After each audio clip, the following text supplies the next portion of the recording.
কষ্টের ভিডিও বানাইতে ভাই আর ভালো লাগে না, কারণ আমার জীবনটাই তো একটা কষ্ট। কারণ না মানুষের কাছে কষ্ট বলতে বলতে এখন পাগলের মতো নিজেকে নিজের মনে হয়। কারণ না, এই পাগল তো একদিন থাকবে না, কোনো পাগলই একদিন থাকবে না এই জগতে। সবারই এই ঘর সংসার ছেড়ে যেতে হবে। আমরা কেউ ছেলের পাগল, কেউ মেয়ের পাগল, কেউ মা বাবার পাগল, কেউ বউয়ের পাগল।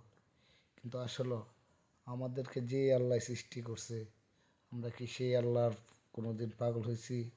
আমরা শুধু চিন্তা করি কোন দিক দিয়ে গেলে টাকা হবে, কোন দিক দিয়ে গেলে গাড়ি হবে, বাড়ি হবে। আমরা সকলেই এই চিন্তা করি।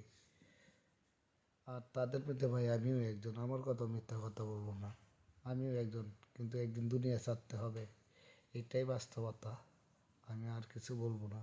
শুধু চোখের পানি সেদিন ঝরবে গুরুস্থানে, কিন্তু আল্লাহর কাছে জবাব দেওয়ার কোনো ফায়দা থাকবে না।